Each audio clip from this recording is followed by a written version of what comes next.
We run our international mother language poetry cafe in different languages and with guests from different countries and different languages and different backgrounds.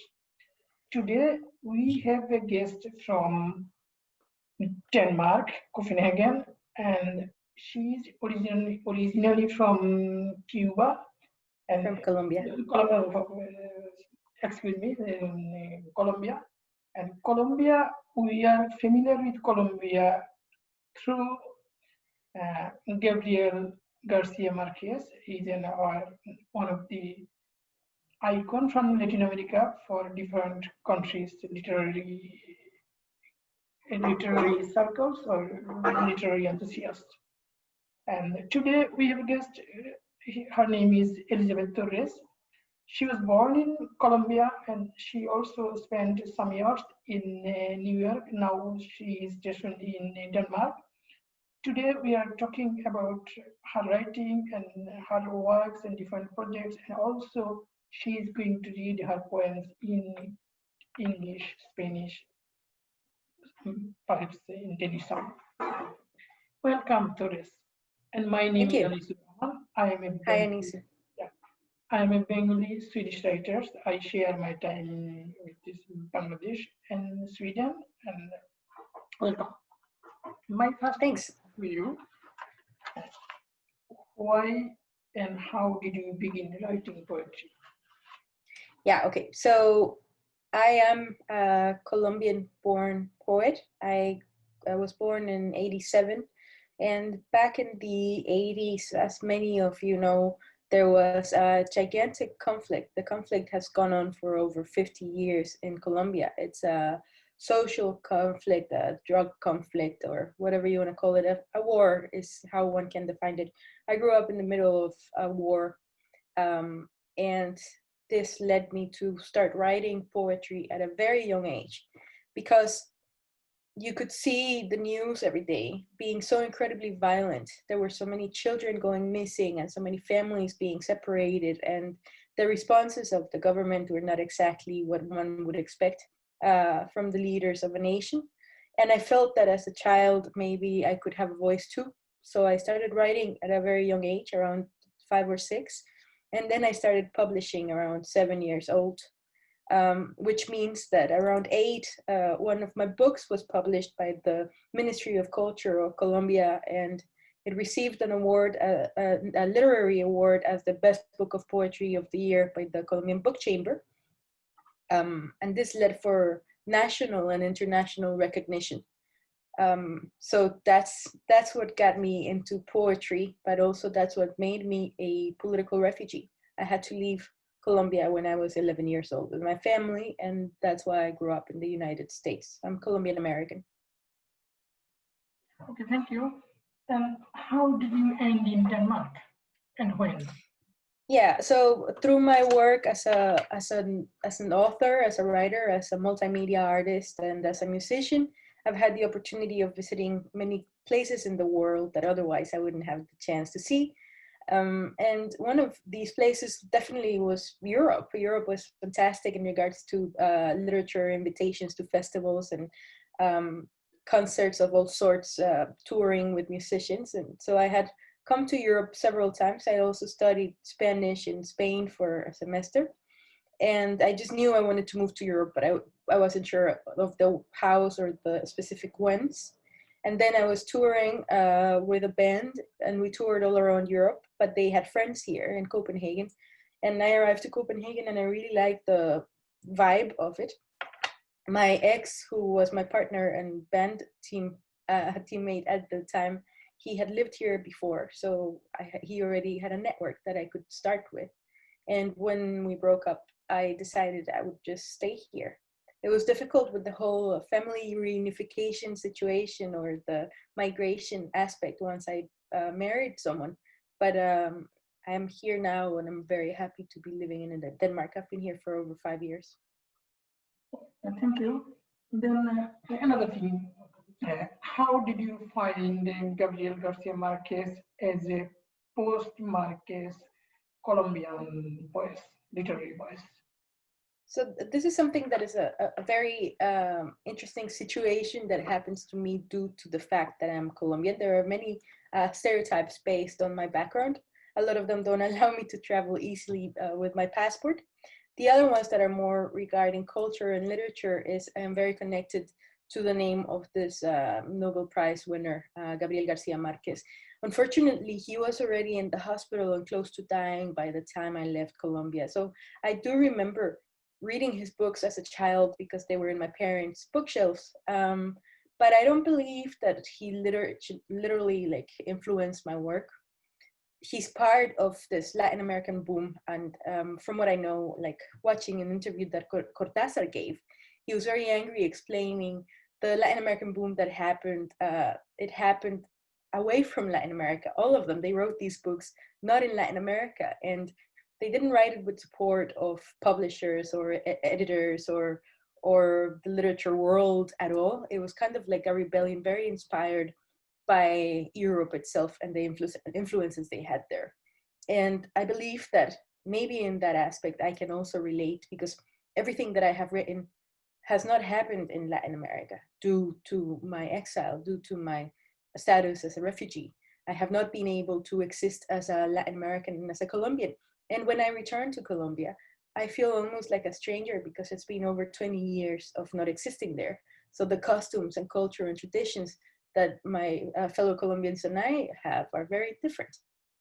When it comes to Marquez specifically, I know that he played a very important role, and that his book 100 Years of Solitude was a worldwide phenomenon, but I don't consider it one of the defining factors of my work. And the way I see it, based on the surreal beauty and surreal pain that Latin America still suffers with, it's just kind of like logical that magical realism would be so important in literature. Yeah. What is the relevance of Marquez in Colombia as well as in Americas? Sorry, can you ask that question again?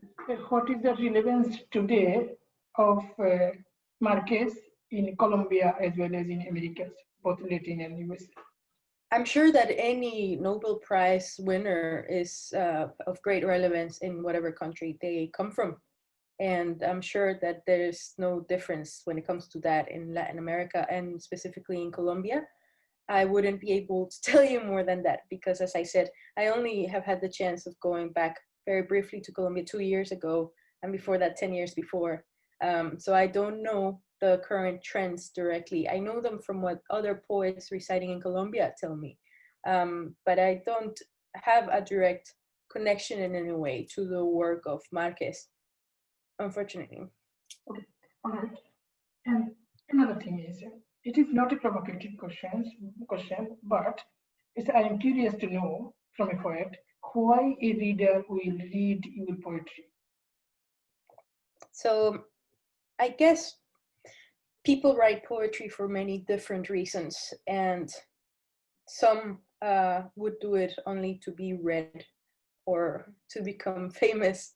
The reason why I wrote my poetry when I was a child is because there was no other way of surviving the war than by talking about it and expressing it. So my connection with my poetry is very personal, very intimate. I write what I see around me and what I struggle with, and if that in its own way has some magical realism in it, that's because I'm Latin American.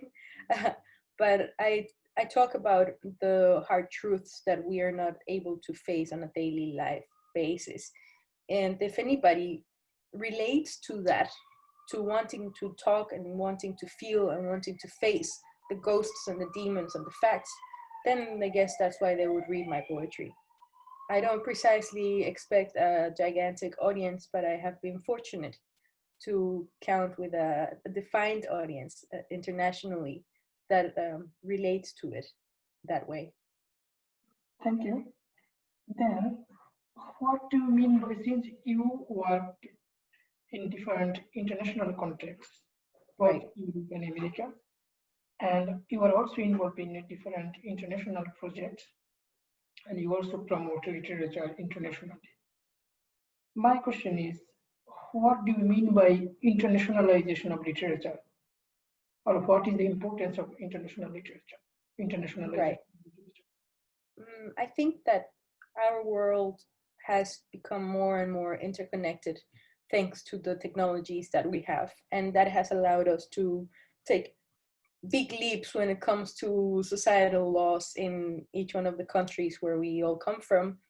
In many ways, that's fantastic because things like homophobia and sexism are finally being faced directly and they're not accepted like they used to be in certain parts of the world. Now it's an open secret that they exist and that there's corrupt governments. And the same thing happens with literature and with movements of writing. So what once was a very defined conversation in one town can find an echo in another town in the opposite side of the world. And the sharing of these two ideas can create something stronger, other types of literary phenomenons, and not just literature, but other types of creation that is just that is combined with multimedia. So, for example, video and literature and radio, animation, visual arts, performance, all can be interconnected in different ways. I think that internationalization, like you say, of literature is very important for that reason, and to expand our vocabulary, our language, and our ideas of what the world is and what our purpose is. And what is your ongoing writing project now, if you want to share with us? My projects? Yeah, ongoing writing project. Yeah, so I have several projects because like first and foremost, I'm a poet.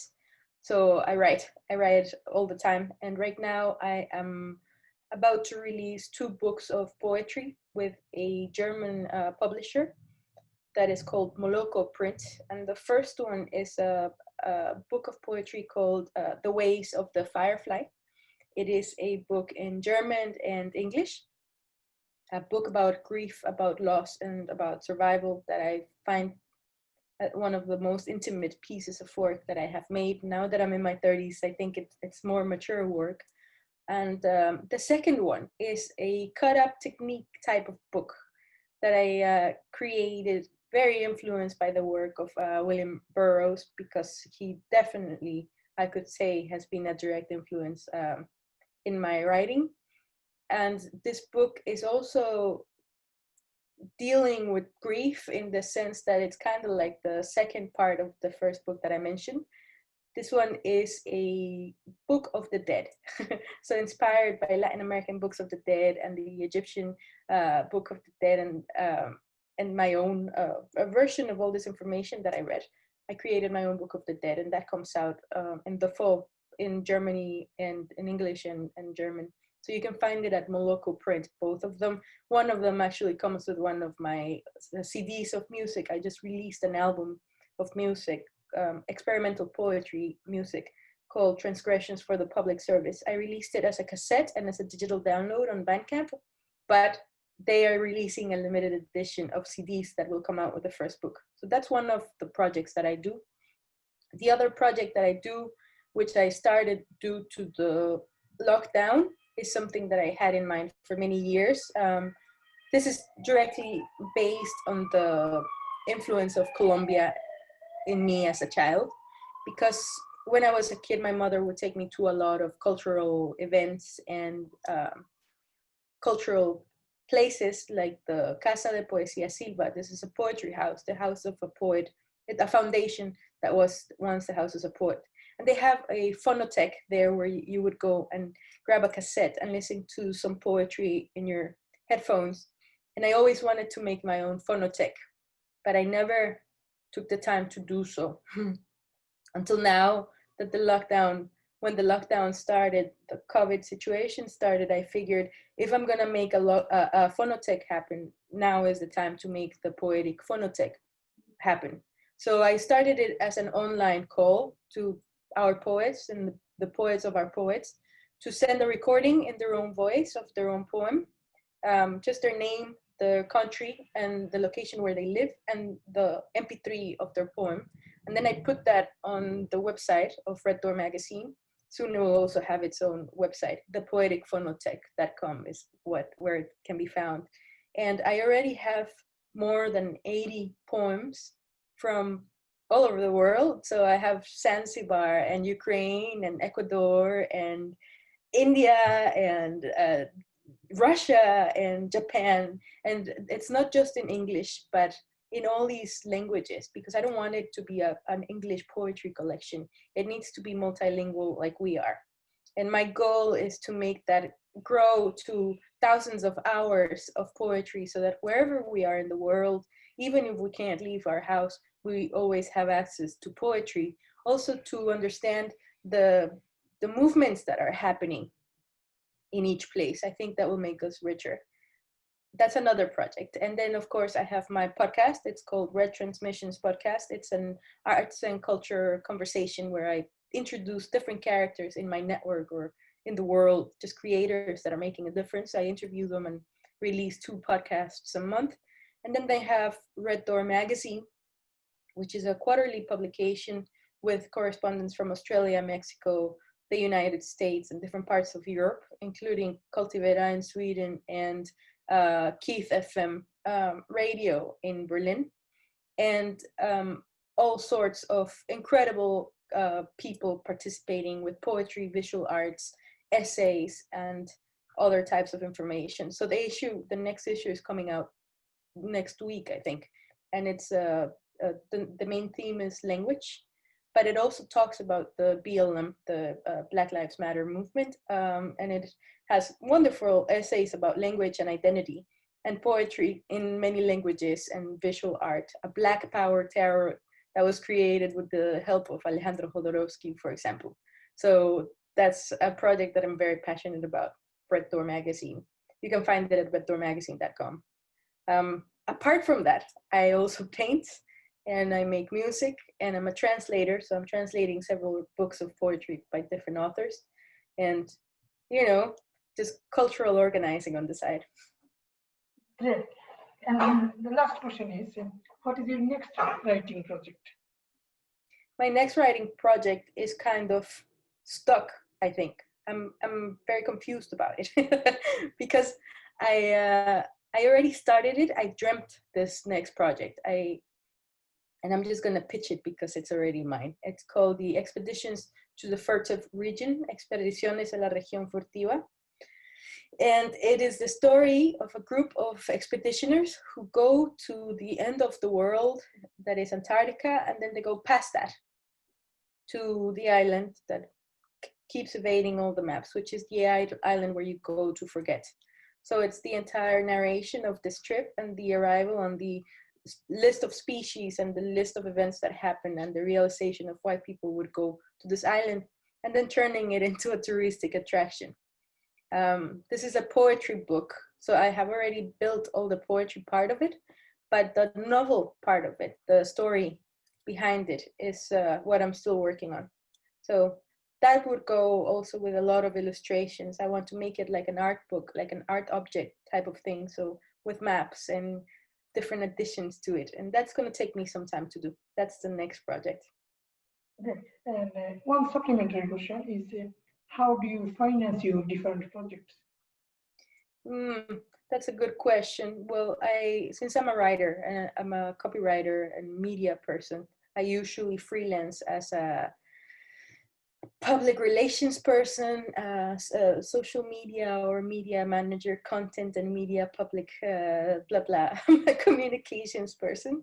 I worked for 3 years as a media manager for an expeditions company, creating all their content, doing their podcast, interviewing scientists and climate change, environmentalists type of characters, and managing their website and all their brochures and content. So that's the kind of stuff that I do to finance my work. But I have now also created a Patreon account. So Patreon is a platform for independent creators where they can they have different tier levels, and with them they can offer different types of content to the people who support them.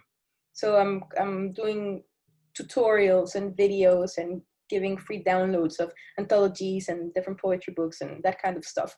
and people sign up from like $3 a month, $6 or more, and depending on the amount, they receive even original pieces of art on the mail. I already have more than 20 supporters, but my idea is to grow that platform because that directly supports Red Door, Red Transmissions, and the Poetic Phonotype. So none of my personal expenses, but the expenses of the projects that I am making as cultural community connections. Thank you. Would you like to read some of your poems in different? Sure. Yeah, I can read some poetry. We'll read from, actually, I think Atemporal. Atemporal is a book that came out in 2015, I believe.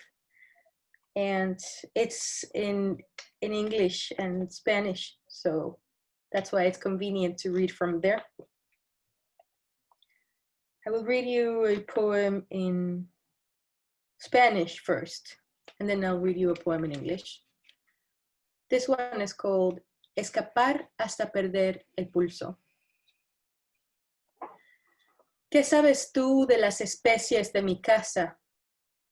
¿A qué te refieres cuando hablas de niebla, relámpago, flor, ceniza, ofrenda? ¿A dónde apuntas con tu dedo índice? ¿Bajo qué régimen? ¿En qué escaparate guardas? ¿Con qué criterio? ¿Por cuánto tiempo? ¿Hasta dónde? ¿Cómo esconderás ahora tu museo de pájaros que lloran? Como si una tormenta de caricias regalara el perdón que no llegó, o un abejorro negro confesara que no vendrán a redimirnos. Como si el acertijo fuera rama inclinando sus hojas al espejo, y si abajo en el fondo un niño aún esperara el abrazo que no diste. That's one of the shorter poems I've written. So now I shall read you, this one is called Kintsukuroi. Kintsukuroi is that Eastern tradition of healing with gold the fissures of broken porcelain to make it more a higher value. So I believe it's a Japanese tradition. So I got inspired by it to write this poem, Kintsukuroi. Of the internal fissures that you cannot reach with your tongue, the anguished streets where voices of invisible child still call upon us, or the extinct species that once flew around the whole house. Of those parties where drunk we once made love and madness until we fused into one burning iron giant. Of the footprints in circle, in vertigo, in flight, tracing with golden threads the paths that no longer exist. And the talus branches, reaching up, ablaze, feeding the belief. And the laughter of the girl who still brings flower to your chest, even now that names are simply that. Of the irreparable, for example, the scar on the right wrist, the ankle that cannot stretch, lightning behind the pupils. Of the thirst, the bestial hunger, the boiling womb, salivating through the corner of the lips and squeezing your legs, tremor, shame, paleness, blankets soaking with secrets. Of the first war and all those that followed, or the first time you realized you two had a demon between your bones and you wished to chain it, to vanish it under the rocks, and you wished to punish it eternally in the farthest tower of the spirit, and you wished to weep in a corner forever, spilling your sorrow on the deepest well, spilling your veins without return, hearing your voices curse, this isn't me, not anymore, towards the place where no one could reach you. Of that which is untamable. For example, the rebellion of a rose during winter, the blood in spite of copper wires, rats playing in twos through the sewers, the cardboard constructions that were once castles, the legends of faith and reconciliation. I don't know, ingenuity included. Of all of this, we do not speak, no. Of all of this, we do not think in public. Beautiful. Yeah. Would you like to read more? Sorry? Would you like to read more? Sure, I can read you now from this one. is called En las Fauces del Olvido. It's In the Jaws of Oblivion. It was a book that came out in 2018 in Puerto Rico. And it's a bilingual edition as well, but it's quite beautiful because we made so maybe you can see it like that. The purple side is in English, and then when you rotate it, the Spanish side is in white, and then the illustrations are risograph printings right in the middle, which I also made. So it's a book that I really enjoy. I presented it in Colombia, Mexico, Guatemala, Sweden, in Jönköping and Tranås, and also in Finland and here in Denmark. I will read After the Shock. You tied a name to this intention, a white memory, a flash. Earth froze in front of your fear. We saw you picking up the debris of your anguish. You were trying to paste it back with some mud to the corners of your shadow. There is no great cathedral than that of your silence, while within yourself you search for the origin of the wound. There aren't enough hands to trace the map. Your tongues no longer prefer language. Your memories flutter with no sequence all over the living room.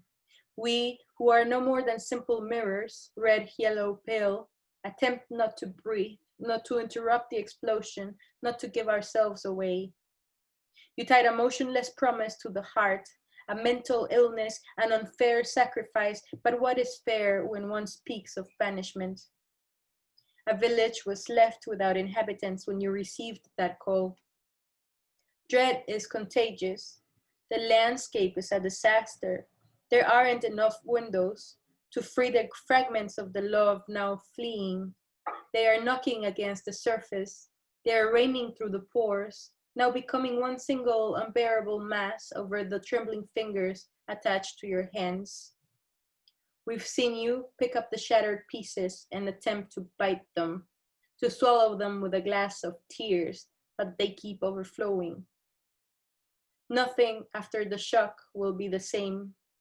We aren't us anymore. In the flight, everything became chaos. Suddenly, all logical answers migrated. You aren't here either. In a corner, your shadow weeps inconsolably. Do you have something more to read? Let's see if I can... One thing, if you see the connection is not working, I will send you a new link.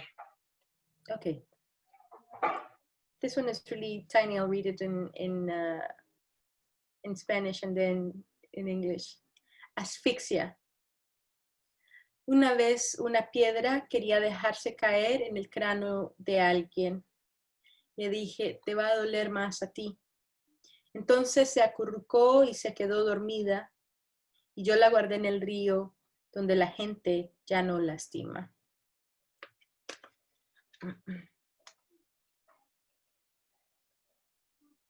Yeah.